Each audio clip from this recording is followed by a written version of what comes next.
Hey everyone, it's me Devika. Welcome back to my new third video. क्योंकि lecture number 3 है chapter first का, class 7. हमने बहुत कुछ पढ़ लिया था, जैसे फोटोसिंथेसिस क्या होता है, क्लोरोफिल क्या होता है, और हम अब एक्टिविटी 1.1 पे हैं. डायग्राम भी हमने पढ़ लिया था स्विंग फोटोसिंथेसिस का. अब इन्होंने हमें एक एक्टिविटी दी थी क्लास 6 में कि प्लांट्स की लीव्स को कलेक्ट करके आपको पेस्ट करना था, कुछ चीज़ें चेक करनी थी. नेक्स्ट हमारा synthesis of plants food other and carbohydrates. You have learn in the plant synthesis carbohydrates through the process of photosynthesis. The carbohydrates are made up of the carbon, hydrogen and oxygen. जो carbohydrates जो होते हैं वो किससे बने होते हैं everyone? Carbon, hydrogen and oxygen से. These are used of synthesis other components of food such as the protein and fats, but protein are nitrogenous substance which contain nitrogen. जो प्रोटीन होता है वो क्या कंटेन करता है? Nitrogen. From where do plants obtain nitrogen? Recall nitrogen is present in the up downs and gases from in the air. जो nitrogen होता है वो गैसेस में परफॉर्म होता है, प्रेजेंट होता है एयर के साथ. ठीक है. However, plants cannot be absorb nitrogen in the form. Soil has certain bacteria has convert gases and nitrogen into a usable form in the release it into the soil. These are absorbed by the plants along the water. You can might fulfill the requirement nitrogen. इसमें plants के बारे में बता रहे हैं कि nitrogen कैसे fulfil करता है और क्या इसकी रिक्वायरमेंट है कि कार्बोहाइड्रेट्स में क्या क्या है. इस वाले पैराग्राफ में कुछ ज़्यादा इंटरेस्टिंग है नहीं, हम नेक्स्ट पढ़ते हैं.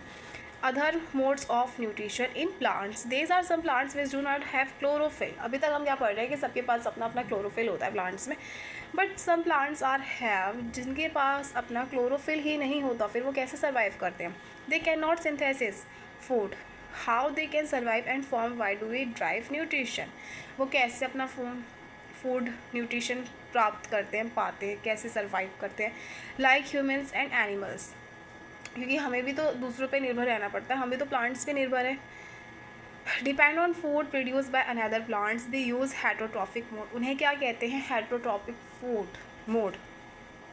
हेटरोट्रॉपिक मोड क्या होता है? जिसमें प्लांट्स खुद खाना नहीं बनाते, वो दूसरों से लेते हैं और खा लेते हैं. अब इसका सीधा सीधा बता देती हूँ मैं आपको.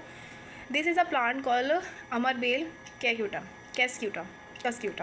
It does not have chlorophyll. इसके पास कोई क्लोरोफिल नहीं होता. It takes readymade food from the other climbing the plant which climbs to call host. देखो इसके पास ना यहाँ पे इन्होंने एक बता रखा है कि ये खुद अपना खाना नहीं बनाता, ये होस्ट से लेता है. कैसे लेता है? Says the deprives host of valuable nutrition. क्यूटा अमरबेल जिसे कहते हैं is called parasite. We are other animals are kind of the parasite. You should think about discuss as a teacher. देखो यहाँ पे इन्होंने एक पिक्चर दे रखी है, पिंचर प्लांट. ये तो अमरबेल का है. ये दे रखा है इन्होंने pitcher plant, showing lid and pitcher. इसमें क्या होता है? देखो कोई भी बर्ड आता है इसके ऊपर बैठता है. बर्ड कीट छोटा मोटा जो बहुत छोटी छोटी चीज़ें होती है ना, वो इस पर आके बैठती है. तो ये क्या करता है? ये अपना ना ये कवर ऊपर से लिड कवर कर लेता है. और जो कीट या कोई भी छोटी मोटे जीव जंतु जो होते हैं, छोटे छोटे कीट होते हैं ना, जैसे मक्खी मच्छर, जो इसके अंदर फंस जाते हैं, तो इससे क्या करता है? उससे न्यूट्रिशन लेता है.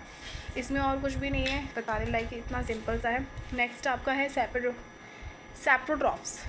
दैट मीन्स फंजाई और सर्टेन बैक्टीरिया, जैसे कि आप ब्रेड पे देखते हो. नेक्स्ट पेज पे चलते हैं. ब्रेड और मशरूम, ये दो एग्जाम्पल हैं आपके, जिसमें आपको किससे बनता है? ये फंगई से बनता है और सर्टेन बैक्टीरिया से बनता है. सब कुछ सड़ा गला के बनती है मशरूम. अगर आप थोड़ा सा मशरूम के बारे में पढ़ोगे तो आपको पता चलेगा. जो मशरूम होती है इसको ये खुद कुछ नहीं करती, सारी चीज़ों को सड़ा गला देती है, और जो इसको मिलता है उससे ये न्यूट्रिशन प्राप्त करके अपना काम चलाती है, खुद को ग्रो करने में काम करती है. These organisms are called fungi. They are different mode of nutrition. They absorb nutrition from the bread. The mode of nutrition which the organisms like nutrition from dead and decaying matter. The called sapronutrition is the organism with the sapronutrition. Fungi also called pickle leather. Yes, जो fungi होती है ना everyone, वो भी जैसे हम अचार डालते हैं, लेदर के क्लोथ्स होते हैं, उन सब पे ख़राब भी कर देती है कभी कभी, और इन सब में भी पाई जाती है. कुछ सर्टेन बैक्टीरिया से हम कुछ चीज़ें बनाते हैं,